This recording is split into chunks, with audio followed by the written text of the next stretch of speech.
Good morning, folks. Everything new under the sun. Looking at the seven seals of Revelation, the sixth seal deals with the sun darkening, and this coincides with the wrath of God, I believe, at the midpoint. I believe after the abomination of desolation, which is kind of the red line, the last straw, where God says, "That's it.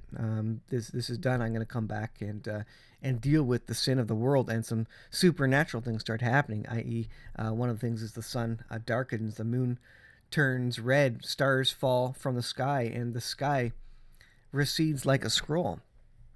So there's going to be these things in the sky, the sun, moon, and stars that are happening. And that's a major event when the sky recedes like a scroll, when the sun goes dark. But there's going to be things that lead up to that. And that's what I want to take a look at today. Luke 21 says this here.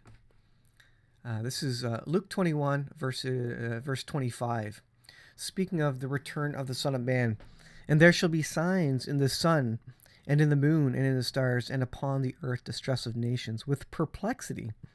People have no idea what's coming, and no idea what's happening. The sea and the waters will be roaring. What's going to happen? Men's hearts failing them for fear. Kind of sounds like what's happening with the pandemic, right? Where people are having heart attacks because they're getting the jab. Just an interesting thing. Conspiracy, of course. But men's hearts failing them for fear. They were in fear of the pandemic, of the sickness of you know what.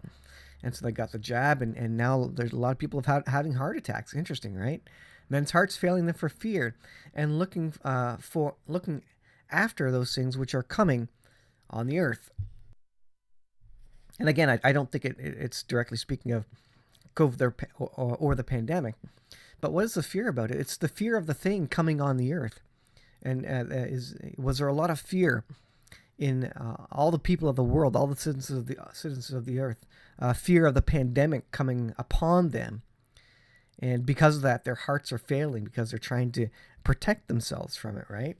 For the powers of heaven shall be shaken. And then shall they see the Son of Man coming in a cloud. Remember, this is not when he sets his feet on the Mount of Olives and splits it in two. He's coming in a cloud with power and great glory. So this is referring to, people believe the rapture event where we are taken up to be with the Lord in the air. And when these things begin to come to pass, then look up and lift up your heads, your redemption draweth nigh. So what things? Well, signs in the sun and in the moon and in the stars. And when the distress of nations begin to pass, when perplexity begins to pass, when men start having heart attacks, when that starts happening. Interesting, right? When when their hearts start failing because of fear. Is that happening? Absolutely. That's coming to pass. And for fear of looking after those things which are coming upon the earth, and certainly there's a fear of what's going to happen on the earth. Is there going to be nuclear war because of Russia-Ukraine crisis? Is there going to be another pandemic with another deadlier virus? Again, when these things come to pass, when the powers of heaven, when everything is shaken in the world that you've known for the last 50, 60, 70 years.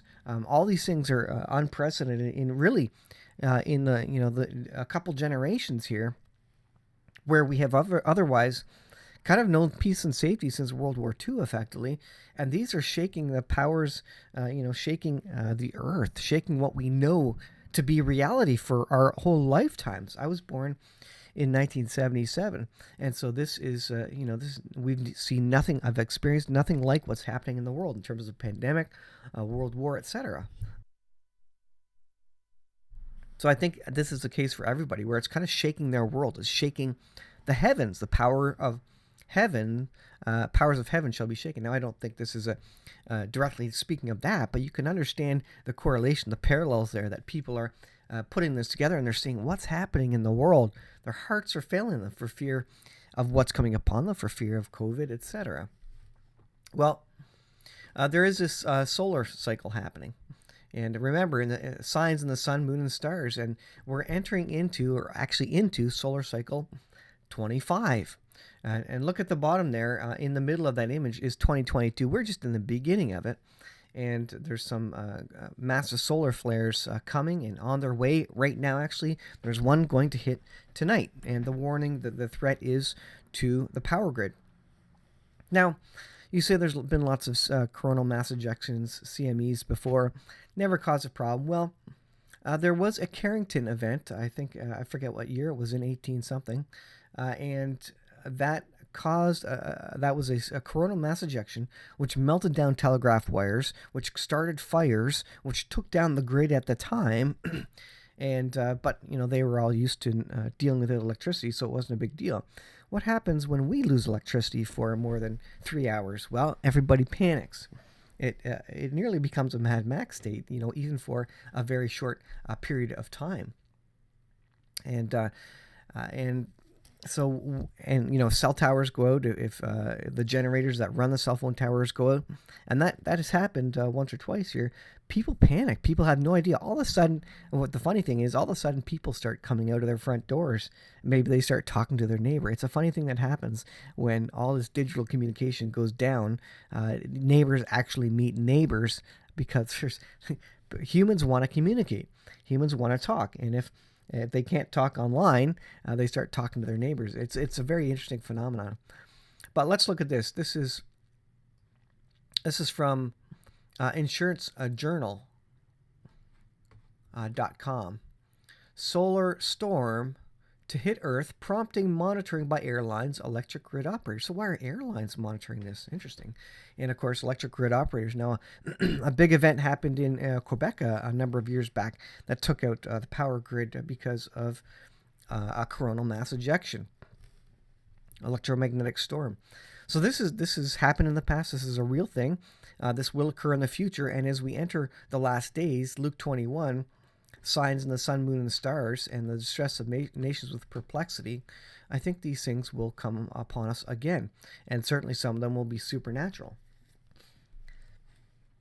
A solar storm will sweep across the Earth Wednesday night, raising prospects of dazzling northern lights visible as far south as Chicago, while prompting airlines and electric grid operators to step up monitoring and the potentially damaging geomagnetic activity. So it speaks of, a coronal mass ejection. A G3 can also trigger false alarms for protection in power grids, create drag on low-orbiting satellites, and disrupt high-frequency radio traffic. That includes planes, amateur radio, all sorts of communications are going to be affected there. In early February, SpaceX lost 40 Starlink satellites when they were launched into into a geomagnetic storm. So 40 satellites died.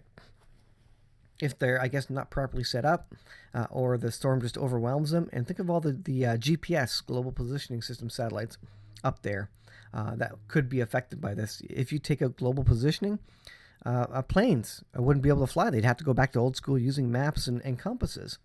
And many transportation, the supply chain depends on GPS for knowing location and timing of trucks and where they are to manage incoming, outgoing deliveries, etc. Just everywhere this is used. So if a geomagnetic storm took out GPS satellites, there would be gridlock. Our supply chain would come to a halt without any sort of direction finding. Airlines will have to monitor radiation levels. So for the pilots and for the passengers, did you know you got an extra dose of radiation every time you fly because you're up above a lot of the Earth's atmosphere, which otherwise protects you? Those layers of the atmosphere kind of filter out radiation as they go through the atmosphere. But when you're up in a plane, you're up above a lot of those layers, so you're not protected. So you get extra radiation, and pilots get a lot of radiation in their career. It's a significant hazard where airlines do have to monitor radiation, and in these electromagnetic events or from coronal mass ejections, they have to monitor this closely because there could be some lethal doses potentially, or basically too high of doses if you were to fly during these periods. Not to mention the potential for electronics to go haywire and cause navigation issues. It says the airlines will have to monitor radiation levels, which could cause them to reroute polar routes. So, of course, the radiation is going to be highest at the polar regions because that's where the magnetic field comes in and out of there. And so there's least amount of protection in the polar regions. The storms could also interfere with birds, which sometimes cause havoc for pigeon racing, apparently. So interesting. The article says electric grids, for the most part, won't get jazzed up about a G3. The sun goes through a 22-year cycle where it produces a lot of sunspots. So that's where we are. This idea of this solar cycle 25. We're just heading into it, and it is only increasing. Note that if the 7-year period starts this year, note that this seems to peak right about the midpoint of that 7-year period, potentially, right? If the second return of the Lord is 2028, the end of 6,000 years of man, then interestingly, this solar cycle peaks right in the middle of that, right at the high point of the 7-year period. Interesting. Is God going to use that? I don't know. But I would expect, really, the peak of a solar cycle to be during the 7-year period. I would not expect it to be during a low period. So it's just one of those extra kind of timeline things that says, you know what? It's probably not going to happen during a low period because there's not a lot of solar activity. Remember, the Earth is going to, the Lord is going to destroy the Earth with fire in the last days, and fire is going to be a big part of it, and signs in the sun, moon, and stars. That means there's going to be activity in the sun, moon, and stars during that period. So you would, again, suspect a period of high solar activity if Luke 21, verse 25 is correct, with signs in the sun, moon, and stars. The sun goes through a 22-year cycle when it produces a lot of sunspots, the source of many storms, and then very few. It is currently moving toward the peak of its cycle. The sunspot region that caused the coming storms is actually shifting to the back of the sun now. But another area currently not visible did spark a large blast in space in the last day that was directed away from the Earth. There's these CMEs that happen all the time, but usually they're directed away from the Earth because it has to, be directly pointed to the Earth, or it has to be, directly pointed at the Earth to affect the Earth. But they're shooting out as the sun rotates, as we go around the sun. There's solar mass, coronal mass ejections shooting out, from all sides of the sun at different points. So it's rare that it comes directly at us, but in this case, it will. So this is a fascinating thing. And these are happening all the time. And, the fact that we're heading into a peak solar cycle is just another high watch time, another reason to watch closely as to what's happening. And could it be part of the 7-year period on the timeline of the return of the Lord? Could we be marching into the 7-year period just as the solar cycle is peaking and the 4 horsemen of the apocalypse are about to ride, which will increase all the trouble on the Earth, disrupt navigation electronics all the time while we're trying to produce more food, and crops are failing all over the world, all at the same time as there is world war, which is causing people not to be able to plant, food prices to go through the roof, oil prices to go through the roof. All these things are kind of converging at the same time. And so I'll leave it there. It's just a high watch period. A lot of things are happening. A lot of things are happening at the same time right now. So I'll leave it there, guys. Thanks for watching. We'll see you in the next video.